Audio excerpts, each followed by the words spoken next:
Bonjour et bienvenue au podcast de Ça va maman où on parle de santé mentale parentale.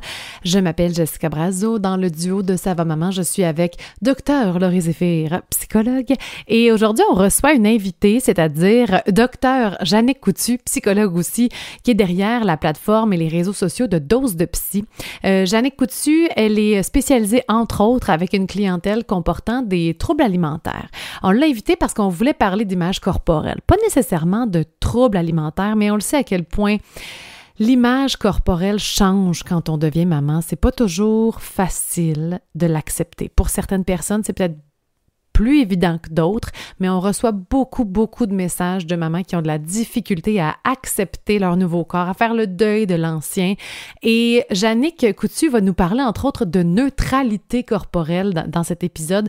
J'ai vraiment aimé ça, la neutralité corporelle. C'est un défi, je vais vous dire. Est-ce utopique? Comment l'atteindre? On va parler de ça dans le podcast. Mais j'ai vraiment trouvé intéressant cette façon de voir les choses un petit peu moins culpabilisante que de vouloir aimer son corps à tout prix. Bref, on espère que cette conversation-là, pour vrai, elle aurait pu durer des heures. On aurait pu aller à plein d'endroits différents. On aurait pu creuser davantage, amener encore plus de nuances, puis vous garder pendant 12 heures. On a fait ça en moins d'une heure. Mais certainement qu'on fera une deuxième partie avec Dr Jannick Coutu. Donc, j'ai très hâte de recevoir vos commentaires par rapport à cet épisode. J'espère que vous apprécierez. Il s'agit de notre dernier épisode avant la saison estivale.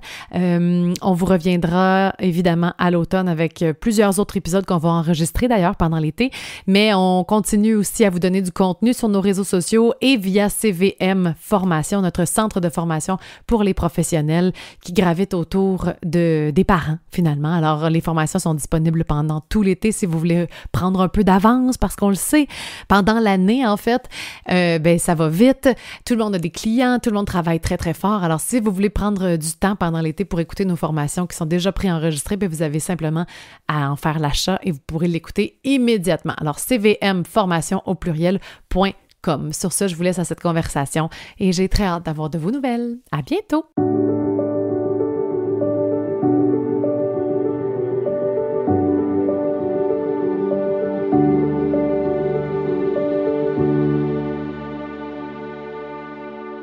Bonjour tout le monde et bienvenue au podcast de Ça va maman. On est super contente d'aborder ce sujet-là. Ça fait longtemps qu'on voulait le faire et on n'est pas seul, comme vous pouvez le voir. On est avec Jannick Coutu, docteur Jannick Coutu, qui est aussi psychologue, que vous connaissez peut-être selon la plateforme Dose de Psy, très populaire aussi. Allô, Jannick? Allô, ça me fait pas le plaisir d'être là. Ben, on est vraiment contente de te parler. Pour celles qui ne te connaissent pas, en fait, tu as une clinique, puis avec, tu vois des adolescents, des personnes adultes, mais il y a aussi beaucoup, je pense, ta spécialisation, c'est avec la clientèle qui a peut-être des troubles de conduite alimentaire. Exactement, là, ça fait à peu près 80% de ma clientèle là, qui est des personnes qui souffrent là, de troubles alimentaires ou qui ont souffert de troubles alimentaires et qui continuent de me voir pour d'autres motifs. Mais quand même, effectivement, là, c'est ma spécialité depuis maintenant 9 ans. Là. OK. Puis je me demandais, parce que, tu sais, Laurie puis moi, on se parlait, avec l'été qui approche, tout ça, puis on voit beaucoup sur le groupe de discussion privée de Ça va maman, des commentaires sur les maillots de bain. La saison des maillots arrive. Là, les mamans sont comme, ah, le bikini, je sais pas, il y en a-tu qui sont beaux, le One Piece, il est pas beau, il y en a beaucoup qui cherchent. Puis je me suis demandé si tu voyais ça plus en clinique aussi, près de l'été, là. Est-ce qu'il y a comme une recrudescence d'anxiété par rapport à notre image corporelle? Effectivement, je le vois à chaque changement de saison, en fait, là, quand les gens doivent aller réessayer des vêtements, mais c'est sûr que les vêtements d'été, c'est une couche supplémentaire là, d'anxiété. C'est une couche de moins de vêtements, une couche supplémentaire d'anxiété qui se produit. Donc, effectivement, je vais l'entendre ou à la venue d'un voyage dans le sud, par exemple, pendant l'hiver, ou des choses comme ça. Mais c'est sûr que c'est confrontant de réessayer ses vêtements d'une saison à l'autre, puis peut-être de prendre conscience que certains vêtements ne font plus. Donc, oui, les premières fois que les gens vont à la piscine, à la plage, ils vont en parler effectivement là, dans les consultations. Ouais. Puis, tu sais, par rapport à la maternité, je trouve que c'est comme un peu paradoxal parce que souvent, les mamans, qu'est-ce qu'on va les entendre dire, c'est je veux aller jouer avec mes enfants à la plage, tu sais, je veux être capable d'aller à la pâte aux joueurs, je veux, tu sais, m'en aller au jeu d'eau et tout ça, mais en même temps, ça vient avec l'inconfort, ça vient avec l'anxiété, avec qu'est-ce que les autres vont penser de moi, tu sais. Puis, il me rappelle, il y avait une année, même, j'avais lu sur un groupe de parents. OK, ben là, je juge les parents qui se mettent un t-shirt, mettons, parce qu'ils sont pas confortables de montrer leur corps alors qu'ils se baignent avec leur enfant. Fait que, tu sais, il y a comme un peu tout ça là, qui est confronté par rapport à parentalité, maternité, l'image corporelle. Toi, est-ce que tu l'entends aussi? Oui, effectivement. En fait, c'est comme une espèce de dissonance au niveau des valeurs, hein, parce que bon, les gens veulent vivre des beaux moments. Bon, particulièrement, tu sais, les parents vont le nommer pour ce qui est des enfants. Donc, ils veulent être le parent présent, ils savent que c'est ces souvenirs-là qui sont précieux aussi dans leur parcours de parentalité. Mais en même temps, il y a tous les enjeux d'anxiété, effectivement, de qu'est-ce que les gens vont penser de moi, le jugement envers soi-même aussi, là, pas nécessairement le regard des autres, mais son propre regard sur soi. Donc, effectivement. Puis, en fait, c'est un peu le conflit qu'il va y avoir pour tout le monde, parent ou non, tu sais, de dire, ben, j'ai un beau moment qui s'en vient pour moi au restaurant, j'aimerais ça pouvoir être là, c'est la fête de ma meilleure amie. En même temps, ça me rend tellement anxieuse parce qu'il n'y a rien sur le menu qui me réconforte. Donc, c'est souvent cette ambivalence-là, en fait, qui se joue quand on parle de troubles alimentaires ou de difficultés avec l'image corporelle. Oui, puis tu sais, des fois, ça t'amène aussi à toi juger. Tu sais, tu veux pas tomber là-dedans, là, dans la comparaison, mais si je vais à la plage, puis je vois une maman, puis qui a pas l'air d'avoir porté des enfants, puis je la regarde, puis là, je tombe dans la comparaison. Je suis plus dans le moment présent avec mes enfants, je suis plus en train de dire, ah, elle est donc chanceuse, elle, puis comment ça que elle, puis comment ça que, tu sais, puis je m'aime pas quand je fais ça non plus, tu sais, j'aime pas, je veux pas juger, je veux pas qu'on me juge, mais je veux pas juger, mais inévitablement, je tombe là-dedans parce que je me compare. Effectivement. Ben, c'est un réflexe humain, là. La comparaison, là, ça fait partie de l'adaptation, de se comparer et tout ça. Donc, c'est difficile. Je pense pas qu'on puisse arriver un jour à ne jamais se comparer, mais je pense que on peut essayer d'aller porter notre attention ailleurs dans ces moments-là. Puis que ce soit une comparaison dite favorable ou défavorable, là, je le mets entre guillemets, ça reste quand même négatif pour l'image corporelle. Donc, même si je regarde quelqu'un d'autre puis je me dis comme, ah, tu sais, moi, je suis moins pire, mettons, là, que je me disais ça pour essayer de me remonter, il reste que je suis en train quand même de renforcer l'idée que les gens se jugent entre eux. Je suis en train de renforcer l'idée que les gens, tu sais, si moi, je regarde puis je fais ça, nécessairement, ça implique que d'autres personnes le font aussi. Donc, ça vient pas m'aider non plus dans ma confiance en moi, mais c'est humain de le faire. Donc, moi, ce que j'invite les gens à faire, c'est quand ils s'observent en train de se comparer, de juste prendre un pas de recul, prendre une grande respiration, puis se remettre sur les choses qui lui font du bien, se remettre dans le moment présent. Puis, avec le temps, ça finit par prendre quand même moins de place. Puis, je sais pas si vous avez déjà observé, mais c'est sûr que la première fois qu'on va à la plage ou à la piscine dans la saison, c'est toujours la fois la plus anxiogène.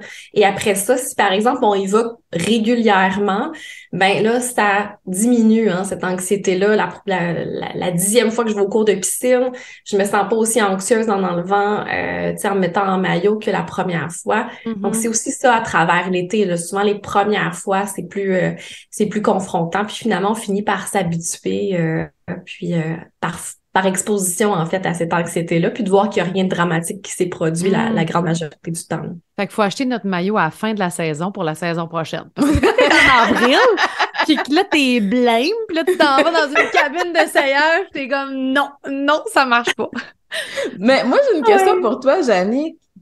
Qu'est-ce qui fait en sorte que c'est si difficile pour nous? Puis, tu sais, je dis pour nous les femmes, mais je crois qu'il y a aussi beaucoup d'hommes on les entend peut-être pas, ou peut-être qu'ils le disent moins, mais je suis sûre qu'eux autres aussi. Pourquoi c'est si difficile d'accepter son corps? Parce qu'on en a juste un, puis c'est sûr qu'il y a la culture des diètes et tout ça, mais tu sais, quand on regarde du point de vue psychologie, qu'est-ce qui fait en sorte que c'est autant difficile, puis qu'il faut qu'on se ramène consciemment à là, je suis en train de me comparer, là, je suis en train de pourquoi c'est si difficile à la base? En fait, on est socialisés, surtout nous les femmes, à ne pas nécessairement s'aimer, hein. Il y a toute une industrie, là, oui, l'industrie des régimes, mais l'industrie des crèmes, l'industrie de... on est conditionné à ne pas s'aimer parce que ça nous fait acheter des produits. Il y a aussi des théories plus sociales qui vont dire que pour les femmes, quand elles sont angoissées puis qu'elles sont préoccupées par leur apparence, elles sont pas en train de prendre de la place dans la sphère plus décisionnelle. Donc, des théories plus féministes là, qui disent qu'il y a des avantages pour que les femmes, pour rendre les femmes insécures comme ça. Puis,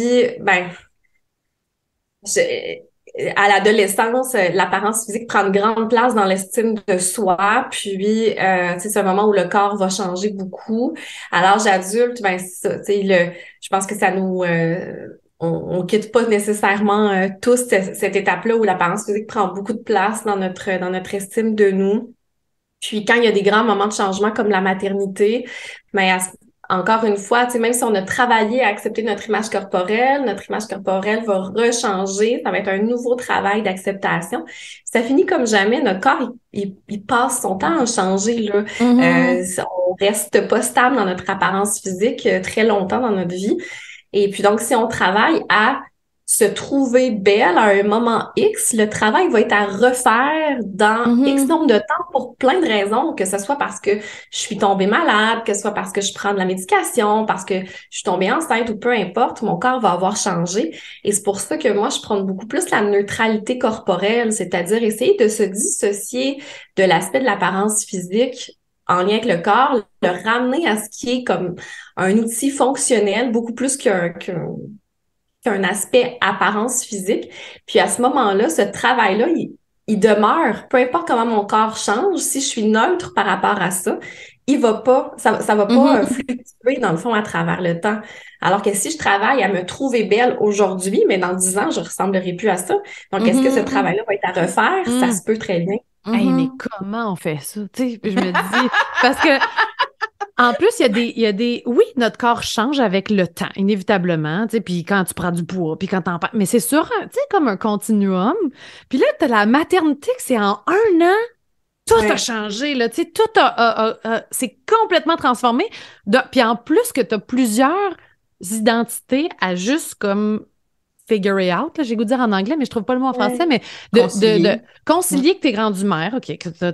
Mais là, en plus, concilier ce nouveau corps-là, puis je voulais lire, on a reçu un message cette semaine, je voulais le lire dans le podcast justement parce que je trouve qu'elle l'explique bien comment elle se sent à travers ce chemin-là de la maternité, puis elle dit... Allô, Jess Laurie, je me demande si c'est possible pour vous de faire un prochain podcast sur la transformation du corps de la maman pendant la grossesse et après l'accouchement, et dans mon cas, après plus de 2 ans. C'est un véritable deuil qui, pour certaines, et je m'inclus, est très difficile à vivre. On voit notre corps d'avant et maintenant, les gens qui nous jugent ou qui nous disent « t'es due pour quand? » alors qu'en fait, t'es même pas enceinte, et principalement le regard de ton conjoint que tu sens différent. Enfin bref, j'ai du mal à accepter mon corps d'aujourd'hui et je sais que le stress, la fatigue, la césarienne, la diastase, le manque de sommeil aident pas. On me dit, suis un régime, fais de l'exercice. Mais dans la réalité, quelle jeune maman a le temps de faire tout ça ou prend du temps pour elle? Voilà, si jamais il y a des femmes comme moi qui cherchent des conseils, un podcast sur comment vivre ce deuil, comment accepter son corps postnatal, ça pourrait être fort intéressant. Comment accepter les changements? Tu sais, comment atteindre cette neutralité-là puis il y a un courant là, qui est comme t'as porté la vie, puis c'est extraordinaire, puis c'est vrai. Mais là, des fois, tu te sens même coupable de pas apprécier assez ça, là, de j'ai porté la vie, j'ai les marques de la vie sur moi, c'est correct. Là, tu te sens mal. En tout cas, je vais parler pour moi. Là, tu te sens mal. T'es comme, bon, je devrais l'apprécier, mon corps. Je devrais l'aimer pour ce qu'il a fait puis réaliser. Tu sais. Mais je vais d'abord rassurer la personne qui a écrit ce message-là. C'est tout à fait normal, là. J'entends ça régulièrement aussi dans mon bureau. Que ce soit les changements pendant la maternité qui sont très... c'est édulcoré là, dans les films où ce qu'on voit, c'est l'image, la maman qui est éblouissante avec un ventre bien rond. Souvent, les gens vont se projeter dans cette image-là. Puis moi, ce que je vois, c'est beaucoup d'angoisse au début de la grossesse parce que c'est là qu'il y a une prise de poids qui, pour citer mes patientes, ressemble pas à du poids de grossesse. Donc, j'ai juste l'air d'avoir pris du poids. C'est très difficile à ce moment-là. Et après ça, il y a d'autres changements qui sont autre chose que le ventre qui grossit aussi, ce qui et aussi des changements auxquels les gens se préparent probablement moins parce qu'on le voit moins, on en entend moins parler, que ça soit la cellulite de grossesse, les vergetures, partout sur le corps, pas juste sur le ventre, etc., etc. Donc, effectivement, c'est des changements qui se font de façon brusque. C'est très rapide comme changement. On n'a pas le temps de s'y faire, puis il y en a déjà, le corps a encore changé. Puis, c'est bouleversant, même pour quelqu'un qui a une bonne image corporelle au départ, là. Je pense qu'il faut être conscient de ça. Je suis pas en train de dire que tout le monde vit ça très difficilement. Mais, tu sais, c'est tout le temps, j'ai jamais eu d'enjeu avec mon image corporelle, mais c'est pas facile, là, tous ces changements-là en si peu de temps, en plus des hormones, en plus de toute l'anxiété sur le futur rôle de maman, là, ça fait beaucoup de variables à conjuguer pour une personne.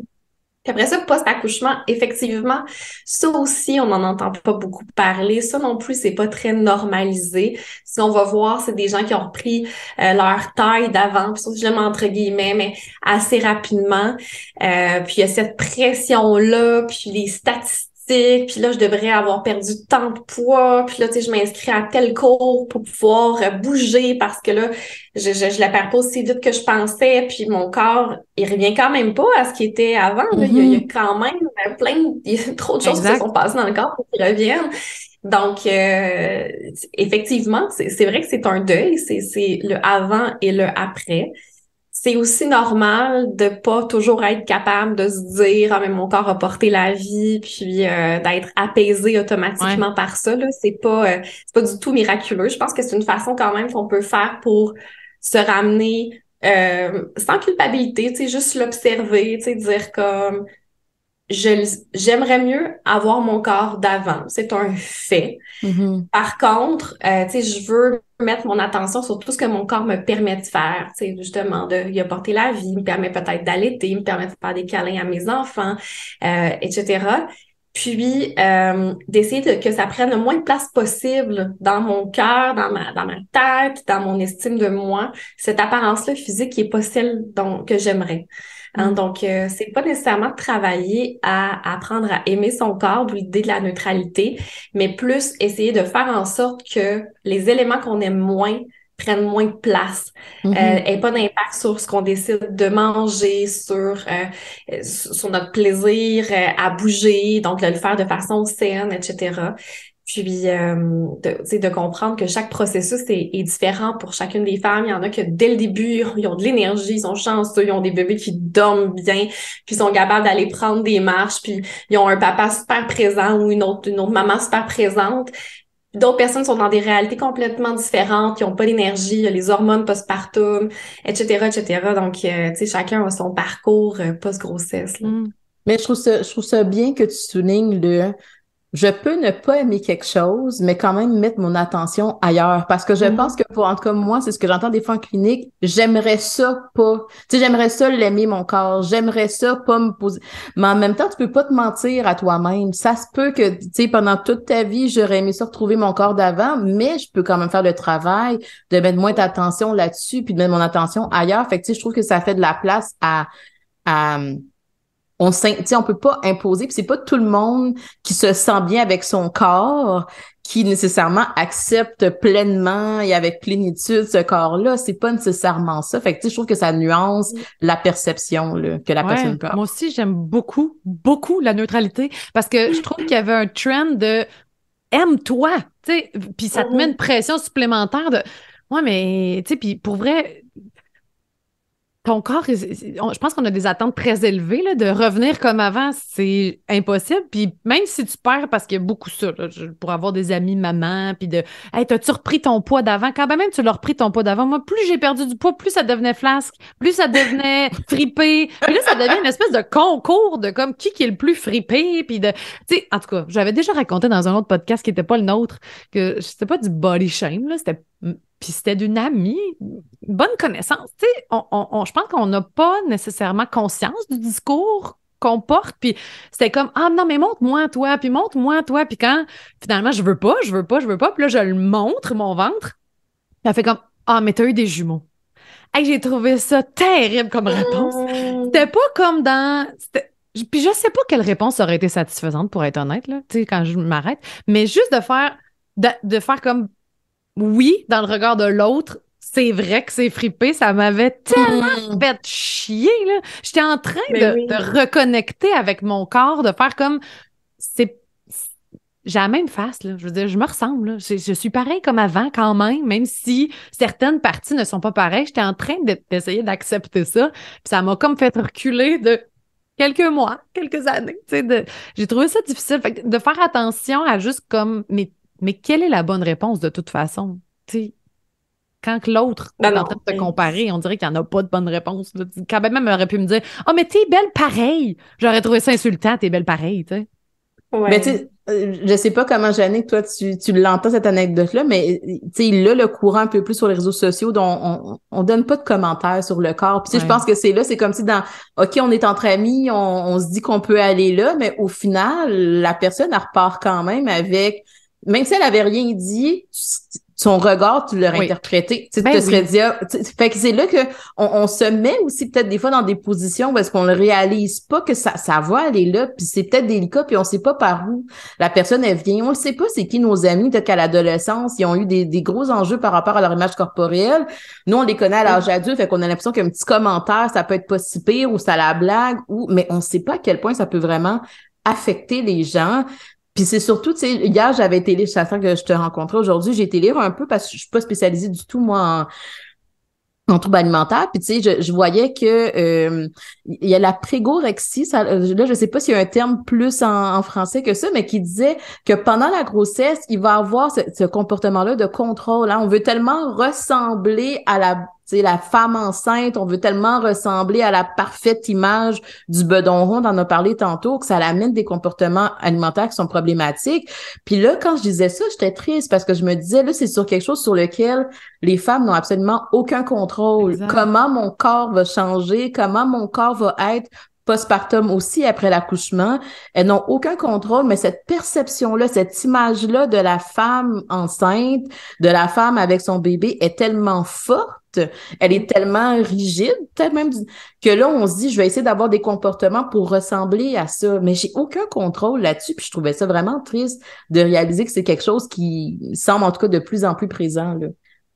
Oui. Mais moi, je pense que l'illusion qui fait le plus mal dans ma perception, là, c'est celle que les femmes ont de « je vais tout accepter parce que c'est pour mon bébé ».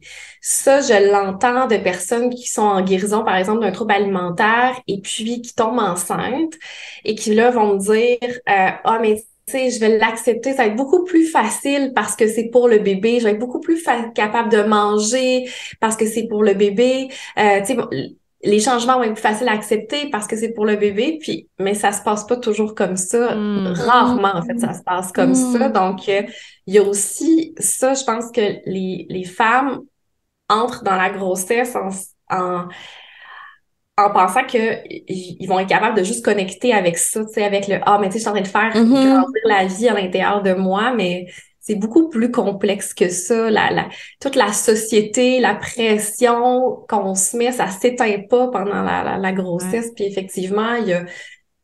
Mais pendant la grossesse, on ne contrôle effectivement pas les changements qui se produisent dans notre corps, mais c'est une illusion quand même de penser qu'on le contrôle quand on n'est pas enceinte non plus, parce que on le sait, là, il y a une méta-analyse qui est sortie récemment qui dit que 70 à 80% de notre poids, de notre morphologie est liée à la génétique, donc des éléments sur lesquels on n'a pas de contrôle. Hein, donc, c'est la même chose pour la grossesse, comment notre corps va réagir. Ce sera pas la même chose que comment notre sœur va avoir réagi, notre amie, peu importe. Puis effectivement, il y en a qui vont prendre énormément de poids, que leur corps va énormément changer, puis on peut pas le savoir à l'avance, puis d'une grossesse à l'autre, ça peut être différent aussi. Donc, oui, c'est beaucoup de lâcher prise, puis on n'est pas très bon dans la société aujourd'hui. Hein, non, hein? Non, non, puis tu C'est sais, notre plus grande force. non, ben c'est difficile. Ben je pense qu'il y a une partie qu'on a dit tantôt, c'est qu'on a des attentes de s'aimer. Tu sais, on est très dans le Ouais. aussi dans la croissance personnelle, puis dans le mais aime-toi, puis apprécie-toi, puis de se forcer à s'aimer. Le travail il est pas intérieur là, il part pas de la bonne place là quand je me force à m'aimer. Je veux dire quand même je me regarde dans le miroir tout nu à tous les jours en essayant de me donner une qualité, ça se peut que puis en plus que ton corps réagira pas. Là on parle de la grossesse puis tout, mais en vieillissant aussi les hormones jouent différemment. Puis moi je pensais que j'avais un contrôle sur mon corps de si je mange pas ça pendant tant de temps puis je bois moins de vin puis de ben là je vais arriver à puis à un moment donné tes mécanismes fonctionnent juste plus parce que ton corps a changé puis c'est lui qui dicte là, même la diastase là. J'ai une amie là, c'est la fille la plus en forme, mais je veux dire elle va te monter une montagne avec son enfant sur le dos là, top shape de et non, je ne parle pas d'image corporelle, mais bien de physique, d'endurance, de muscles, tu sais, de très en forme, la fille. Puis elle souffre de sa diastase incroyablement. Puis tu sais, dans le sens où elle dit, ben j'ai toujours l'air enceinte. J'ai toujours l'air enceinte, puis je pourrais arrêter de manger, j'aurais l'air enceinte pareil parce que j'ai une diastase dans le... Tu sais, à un moment donné, t'as plus de contrôle sur ton corps. Ça, c'est bon de se le rappeler qu'on n'a pas tant le contrôle parce que pour vrai, je veux dire, je pense me questionne et puis me parler beaucoup. Mais je pense encore des fois que j'ai le contrôle sur lui. Clairement. En fonction de ce que je vais manger ou en fonction de ce que je vais... Ouais. Oui, mais c'est une illusion qui est entretenue par effectivement l'industrie de la diète parce que leur message, c'est on peut contrôler notre corps, puis vu que si vous y arrivez pas, c'est que vous n'êtes pas assez bon pour le faire. Donc ça leur permet de continuer à vendre des produits qui ne fonctionnent pas. Donc c'est une très bonne stratégie marketing. Ils sont très efficaces pour ça. Quelle autre personne dans l'univers vend des produits qui ne fonctionnent pas en nous faisant sentir coupable que ça fonctionne pas? C'est un peu comme si je vous vendais une voiture qui a pas de moteur, puis je vous dis, mais si vous êtes pas capable de la démarrer, c'est parce que vous êtes pas assez compétent. Ça ferait aucun sens. Il n'y a plus personne qui achèterait cette voiture-là, mais ça fonctionne quand même avec l'industrie de la diète parce qu'effectivement, on a la difficulté à croire qu'on n'a pas tant de contrôle que ça. Mais comme dans mes gènes, c'est inscrit que j'ai les yeux bleus, que j'ai les cheveux bruns, que je mesure tant puis que je pèse tant, c'est ça. Puis mon poids aussi est déterminé dans mes gènes. Ça peut pas être le seul élément de mon apparence physique sur lequel il n'y aurait pas de contrôle. Donc, j'ai un poids naturel qui est inscrit dans mes gènes. Puis si je fais beaucoup d'éléments de restriction et tout ça pour diminuer mon poids naturel, mon corps va tout faire pour se ramener. De toute façon, mon poids naturel, puis mon poids naturel avec le temps risque d'augmenter si je passe mon temps à vouloir aller en dessous. Donc effectivement, on n'a pas beaucoup de contrôle, mais on refuse un peu de... Ben, on en cherche tout le temps du contrôle, puis ne serait-ce, tu sais, je veux pas tomber nécessairement dans les chirurgies esthétiques et tout, mais on te donne la possibilité d'avoir du contrôle. T'as juste à sortir l'argent, tu sais, c'est comme, ben oui, tu vas l'avoir, le ventre, là, on sait pas si ça dure, par exemple, je sais pas, j'ai pas eu une abdominoplastie, mais tu sais, je veux dire, sur le marché, il y a une offre pour te redonner ce contrôle-là qui sera jamais... Il change, tu sais, c'est ça qui est difficile à tolérer. Le corps change. Le corps change, puis tu vas toujours vouloir plus de contrôle. Si tu commences cette loupe-là, puis on est tous un peu dedans, là, parce que moi, elle ne cessera jamais. Fait que c'est comme tu te dis, bon, ben là, il faut que je trouve une autre façon, parce que là, ça va être un éternel recommencement là, pour n'importe quoi. Hein. Mais d'où la force des prises de conscience. Tu sais, c'est là, c'est du moment que je suis capable de réaliser un peu plus de, OK, qu'est-ce que je me dis à moi-même? Qu'est-ce qui m'influence? Parce que je trouvais ça intéressant tantôt, Jannick, quand tu disais notre corps est un peu programmé pour revenir à son poids. Puis pour moi, elle est là la force c'est pas le poids, mais c'est plus est-ce que j'ai des saines habitudes de vie? Tu sais, est-ce que justement, je peux me concentrer là-dessus en me disant, écoute, mon corps, j'essaie de le mettre en mouvement, j'essaie de faire des choix qui sont plus cohérents avec, tu sais, mon alimentation qui est saine. Après ça, mon corps ressemblera à qu'est-ce qu'il a besoin de ressembler. Tu sais, je vous entends depuis tantôt, puis pour vrai, bon, les gens le savent peut-être pas, mais moi, je suis d'origine haïtienne. Puis, tu sais, dans la communauté haïtienne, en tout cas, les images que moi, j'ai eues des femmes, c'était pas justement le modèle, tu sais, très occidental, très élancé. Au contraire, il y avait quelque chose de très valorisé dans le fait d'avoir des courbes. Puis c'est même que ça peut être plus attirant au niveau couple, d'avoir le modèle d'une femme qui a des courbes versus celle qui justement a quelque chose qui est un peu plus élancé. Puis c'est là qu'on voit à quel point c'est tellement arbitraire, tu sais, cette culture-là des diètes. Parce que d'un pays à un autre, ça n'a vraiment pas la même signification. Qu'est-ce qui est attirant? Qu'est-ce qui est valorisé? C'est quoi une femme? Puis ça montre à quel point dans nos prises de conscience, ça aussi, moi, je le réalise que des fois, je me dis, oui, mais attends une minute, là. Moi, quand je regardais ma mère, mes tantes, tu sais, j'allais dans des mariages, je voyais les autres femmes. Ben, tu sais, c'était même pas une préoccupation, c'était même pas visible. Tandis que des fois, dans le discours, quand on regarde les Kardashians à la télé, quand on regarde des fois des choses qu'on entend, de voir à quel point c'est dans le langage courant. C'est les enfants aussi qui sont exposés à ça après, tu sais, fait que c'est vraiment particulier. Ouais. Mais ça rajoute une autre couche de culpabilité. Tu sais, moi, j'ai une fille, puis là, je me dis, faut que je m'aime parce que je veux qu'elle s'aime, puis je veux pas faire passer des commentaires sur mon corps parce que je veux pas donner ça. Tu sais, fait que là, des fois, le discours, en même temps, ça peut être, je sais pas, à vous de me le dire, mais ça peut être un bon bouclier parce que je tombe moins là-dedans de façon out loud, là, de façon vocale, parce que je veux pas qu'il y ait une incidence, parce que moi, ma mère était comme ça. Moi, ma mère, elle s'est toujours cachée, elle jamais soupé avec nous autres, elle mangeait pas, ou, tu sais, puis après ça, c'était débalancé, puis c'était pas une relation saine avec son corps du tout, ni avec la nourriture, tu sais, ni avec le... Puis c'est ça qui est difficile, tu sais, au Québec, on est tout le monde est dans la cuisine, ça se passe dans la cuisine, tu sais, puis fait qu'on est exposé, puis là, t'es comme, ouais, mais je porte tout ça, tu sais, aller souper avec des amis, on le disait un peu tantôt, c'est pas juste une gang de filles qui sont ensemble, là. Il y en a peut-être plein qui portent différentes choses de est-ce que je peux aller là? Fait que oui, de se remettre, mais c'est difficile. C'est vraiment de prendre le pas de recul. Il va falloir que j'aille habiter ailleurs, là, dans un autre pays. Où le reflet est mieux.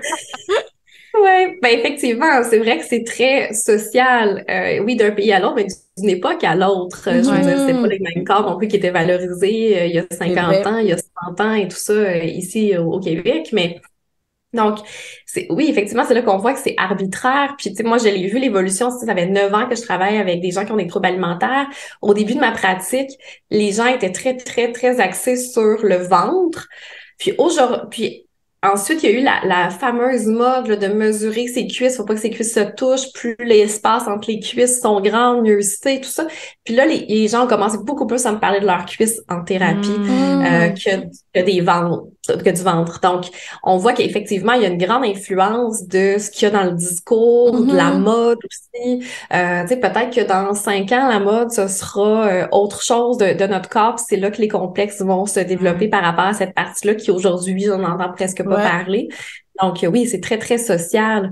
Puis par rapport à l'influence sur les enfants, effectivement, c'est vrai qu'on sait que ça a une très grande influence, puis que ça peut être une bonne façon de se motiver effectivement à travailler sur sa relation à son corps et à l'alimentation pour ne pas créer chez l'enfant c'est bon, peut-être semer des graines qu'on voudrait pas qui poussent finalement.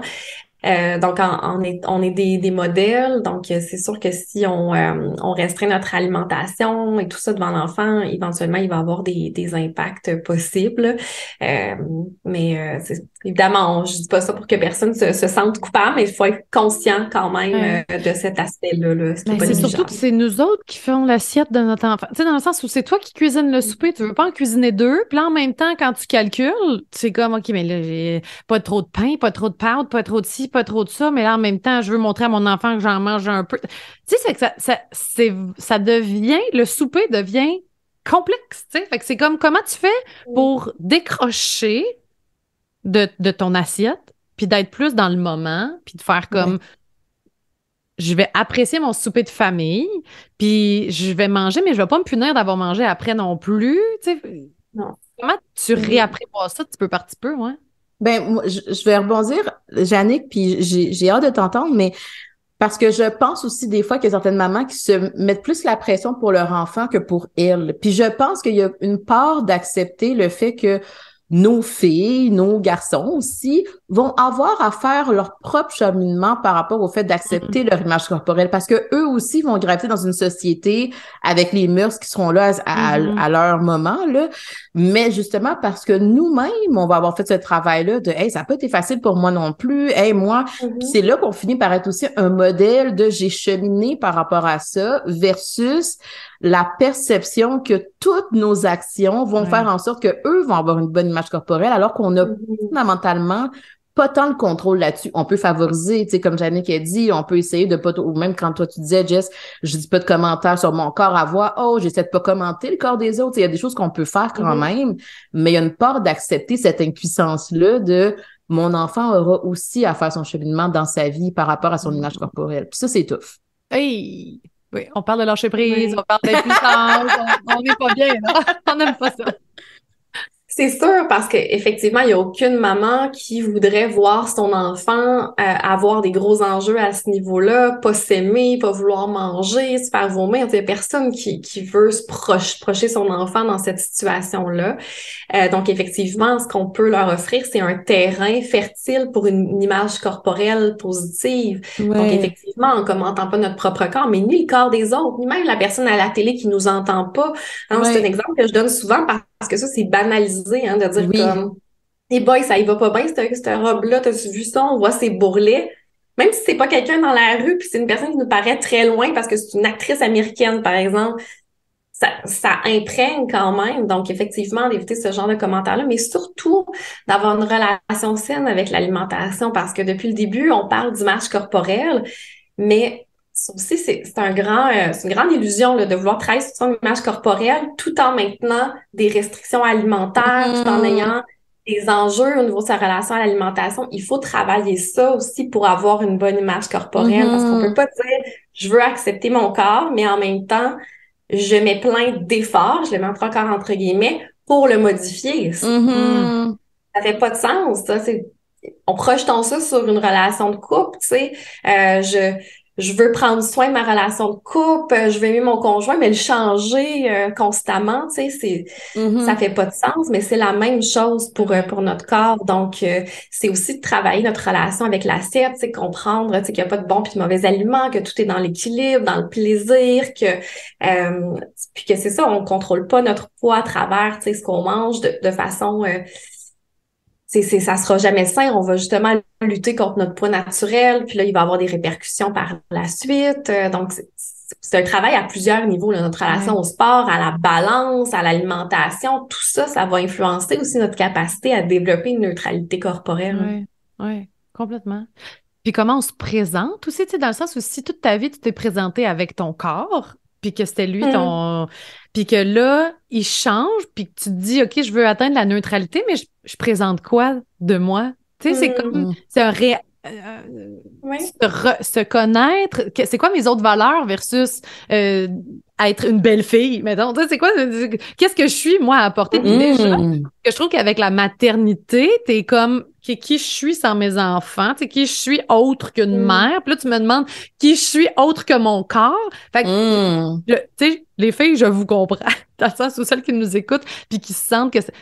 Mais apprivoisons ça un pas à la fois. Mais c'est en même temps que Laurie, tu me dis souvent, c'est tellement beau, toutes les prises de conscience, puis comme, tu sais, comme qu'est-ce que tu deviens, puis t'es comme, OK, oui, mais le chemin est difficile de faire comme avec quoi je me présente, tu sais, autre que mon corps pour atteindre cette neutralité-là. Ben, je sais pas si c'est que le chemin, oui, il est difficile le chemin, mais c'est aussi le chemin est long. Puis des fois, on n'a pas cette patience-là, des fois, de se dire, hey, quand je pense à moi, il y a 1 an, il y a 2 ans, il y a 10 ans, ma façon, justement, d'entrer en relation avec les autres, ça passait par mon corps, puis aujourd'hui, c'est peut-être d'autres choses que je veux mettre de l'avant, mais ça s'est peut-être fait sur 10 ans, tu sais, mais des fois, on dirait qu'on voudrait se dire, parce que maintenant, je veux que ça change, je voudrais voir tout de suite que ma réflexion par rapport aussi, elle a changé en me disant, mais c'est pas tout à fait comme ça. Mais c'est toutes des petites prises de conscience qui finissent par s'accumuler. Puis éventuellement, on fait comme, hey, wow, regarde comment est-ce que je suis plus de temps là-dedans. Tu sais, puis ça veut pas dire que c'est parfait, mais je suis juste moins là-dedans, c'est déjà beaucoup. Oui, mais c'est là que j'aime la neutralité encore. C'est que tu prépares le terrain. Tu sais, t'es pas... Parce que souvent, mettons, tu appréciais ou tu vivais bien avec ton corps, le semi, puis là, tu arrives dans la maternité, puis là, Hey, là, faudrait que tu sais, comme que je réapprivoise tout de suite, versus si tu as commencé déjà en te présentant avec autre chose que ton corps seulement. Puis ça me donne des idées pour avec mon enfant aussi. Parce que moi, ma fille, des fois, elle me le dit, là. J'aime pas ça. Je suis pas belle. Je suis comme, t'as 7 ans, là. Tabarouette, qu'est-ce que ça va? Mais parce que je pense qu'on valorise aussi on donne beaucoup de compliments aussi de genre, hey, t'es belle quand ou t'es beau, regarde comment t'es habillée, c'est beau, regarde, t'as perdu du poids, c'est beau. En voulant faire du bien, mais tu te dis, OK, mais quand je suis pas ça, est-ce que je suis belle pareil? Est-ce que je vaux la peine pareil? Fait que tout un lien avec la neutralité, là, tu sais, d'être neutre, ça fait que tu gardes ton estime, peu importe. Oui. L'habillement, l'enveloppe, tu sais, peu importe. Exact. Oui, mais c'est pas quelque chose d'acquis. C'est aussi, tu sais, pour rebondir sur ce que Laurie disait, c'est pas comme j'ai atteint la neutralité, donc c'est stable, puis il n'y a pas de journée où c'est plus difficile. Là. Évidemment, c'est un long processus et il y a toutes les forces externes qui veulent nous sortir de la neutralité. Et donc, il y a des moments où, tu sais, bon, je suis en SPM, c'est plus difficile. Des moments où je me sens plus fatiguée, c'est plus difficile. Tout ça, c'est normal aussi. Donc, c'est pas acquis pour la vie, évidemment, de travailler là-dessus, mais c'est quelque chose qui peut être de plus en plus stable, de moins en moins ébranlable à travers les circonstances de la vie. Mais c'est ça, il faut quand même faire... c'est ça, il faut quand même avoir conscience que c'est un travail, puis que c'est pas acquis pour la vie là, dès qu'on l'a. Là. Puis comment, en terminant, mettons, comment on va vers ce travail-là? J'ai entendu le se ramener. Tu sais, comme d'arrêter d'être mettons que je me vois dans la comparaison, là, je me ramène, puis mais comment on atteint cette neutralité qui va être un travail de toute une vie, là, de ce que tu sais, parce que ça va fluctuer. Fait que est-ce qu'il y a d'autres façons aussi d'y arriver ou c'est vraiment toujours de prendre conscience de où ma tête était en ce moment puis de me ramener dans le moment? Mais il y a de travailler sur, comme je disais tout à l'heure, d'arrêter de vouloir contrôler son corps, d'arrêter de vouloir le modifier. Ça, c'est une étape qui est quand même assez nécessaire là, pour arriver à cette neutralité-là. Donc ça, c'est un travail qu'on peut faire avec un nutritionniste, par exemple, spécialisé en alimentation intuitive ou avec un psychologue qui a cette spécialité-là, ou d'aller lire, d'aller se renseigner sur ce que c'est l'alimentation intuitive. Donc ça, il y a aussi de mettre l'accent sur tous les aspects que le corps permet de faire, donc bouger, hein, parce que c'est important de bouger pour la santé mentale et la santé physique. Hein. Jamais, mon discours va vouloir aller dans le sens de, bougez pas si vous voulez pas, parce que c'est important, on le sait, mais de le faire dans le plaisir, de le faire en respectant les limites de son corps, de le faire en n'ayant pas l'objectif de le modifier, parce que quand on a cet objectif-là de le modifier, on sait que la motivation tend à diminuer, en fait, parce que les résultats sont pas visibles immédiatement et tout ça. Alors que si on se concentre sur le bien que ça nous fait, l'énergie que ça nous donne, le fait qu'on dort mieux, tout ça, on va rester beaucoup plus motivé, on va être davantage capable de maintenir. Tu sais, si j'aime pas ça aller au gym, ça sert à rien que j'aille m'abonner puis que je m'entête à y aller. C'est alors que, tu sais, si ce que j'aime faire, moi, c'est c'est de jouer au soccer avec mes enfants dans le cours en arrière, puis d'aller prendre une marche avec mon chum après souper, ou peu importe, je reste, bouger comme vous en avez envie puis ce qui vous fait du bien. Puis effectivement travailler sur l'estime de soi autre que l'image corporelle pour se ramener à ce que tu disais tout à l'heure de qu'est-ce que je suis en dehors d'être une belle fille, ou bon, qu'est-ce que je suis si mon corps change puis qui vieillit et tout ça. Ben, il faut que je travaille sur le reste de ma personne, parce que si j'en viens à penser ça, c'est que j'ai pas une très bonne estime de moi sur les autres aspects de moi. Donc, peut-être qu'il faut que j'aille apprendre à me connaître, peut-être qu'il faut que j'aille apprendre à m'aimer sur autre chose, puis de mettre ça davantage de l'avant aussi. Bref, il y a quand même plusieurs éléments qui viennent influencer, là. Ben moi, pendant que tu parlais, il y en avait un dernier peut-être aussi, c'est qu'est-ce que je consomme. Puis tu sais, des fois justement, là, on en a des fois là, de la pub sur Facebook, quoi que ce soit. Là, est-ce que je consomme plus quelque chose justement qui porte vers l'alimentation intuitive, qui fait de la place justement à toutes les images corporelles, ou c'est des histoires de qu'est-ce que tu peux manger pour perdre du poids, puis voici tel programme pour maman pour perdre du poids. Tu sais, tantôt, tu disais à quel point on active un peu la peur chez les gens pour qu'ils achètent des programmes. Puis des fois, ça a l'air un peu insidieux, mais le fait que tu t'abonnes à ce compte-là, puis c'est lui que tu vois peut-être à tous les jours, tu l'as pas ton rappel de « Hey, non, c'est vrai, je voulais pas aller vers là, à commencer à contrôler mon corps.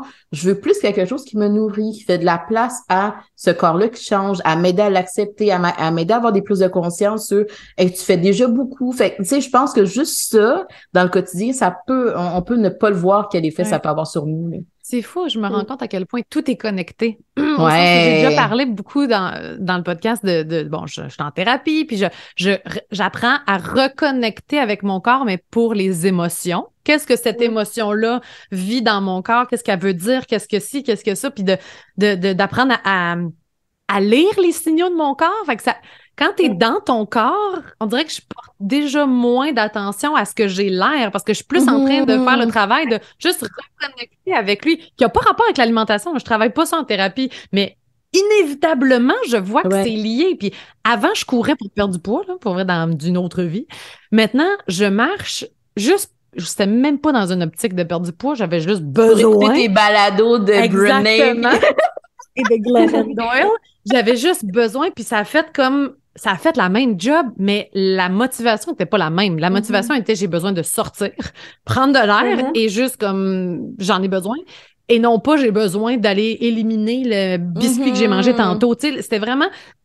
Je me rends compte à quel point c'est drôle. Je m'en allais même dans ce podcast-ci en me disant hey, on va parler du corps puis je vois à quel point c'était scindé en moi de le corps corporel et le corps émotionnel. Puis j'étais en train de reconnecter. Un autre pattern pas facile, mais c'est tellement aidant parce que je vois que tout est dans tout. Ouais, mais c'est hyper pertinent ce que tu nommes parce qu'effectivement, je vais refaire un parallèle avec le couple. Tu sais, si je veux respecter mon conjoint, si je veux être à l'écoute, tu sais, je dois être à l'écoute de lui. Tu sais, comment est-ce qu'on montre à l'autre qu'on l'aime et tout ça, il faut écouter ses besoins, écouter ses désirs, tu sais. Puis pourtant, on le fait pas avec notre propre corps. Donc, imaginez si vous agissiez avec votre conjoint comme vous agissez avec votre corps. Là, il vous dit comment j'aurais besoin d'aller manger pendant que vous êtes, je sais pas, en voyage, puis vous dites non, on s'en fout que t'aies faim ou pas. Puis qui dit, mettons, j'ai besoin de me reposer. Hey, non, c'est pas grave, on va continuer à marcher pareil. À un moment donné, il vous dirait comme là, c'est assez, là, ça va pas marcher comme ça. Ça irait pas très bien, vous auriez besoin d'une thérapie de couple. C'est la même chose avec notre corps. Donc, effectivement, de connecter à lui, c'est une bonne façon de le respecter. Qu'il y ait une relation harmonieuse qui soit en train d'émerger, en fait. Donc, de quoi j'ai besoin? Puis la connexion aux émotions, c'est aussi extrêmement lié. Les gens qui ont des troubles alimentaires qui ont aussi un gros travail à faire sur connecter avec leurs émotions parce que les émotions, c'est comme les signaux de faim, de satiété, les signaux que j'ai besoin d'aller me reposer. Tout ça, c'est notre corps qui nous les envoie. Fait on n'est pas juste déconnecté sur un habituellement, on est déconnecté sur l'ensemble de ces petits fils-là. Puis là, on réapprend à tous les connecter pour justement. Mon corps me parle, faut que je l'écoute. Je peux pas juste l'envoyer promener finalement. Là. Ça peut pas marcher. C'est pas une relation saine. Exactement. Je peux pas juste l'utiliser quand ça me tente, puis l'envoyer promener quand ça me tente pas, puis quand il fait pas ce que je veux. Tu sais? Ouais. Merci, j'aime vraiment ça le parallèle avec vraiment. Ça nous aide à relativiser, puis même avec nos enfants aussi, on pourrait le mettre à plusieurs échelles, ce parallèle-là, puis d'essayer de reconnecter avec. C'était tellement le fun, Jannick. Merci. J'espère que ça a fait du bien aux personnes qui l'auront écouté juste aller vers la neutralité. Quelle bonne idée! Quelle bonne idée! Quelle idée déculpabilisante, premièrement. T'es pas non plus dans le dogme il faut que je m'aime. Genre, one step at a time. Ouais. À la fois. Neutralité. Merci, j'ai adoré. Un énorme merci, Jannick. Ça me fait vraiment plaisir. Si vous avez aimé le contenu de ce podcast, vous pouvez toujours écrire un avis ou encore mettre des étoiles sur iTunes et Spotify. Ça aide vraiment à faire connaître le podcast. Merci beaucoup et à très bientôt.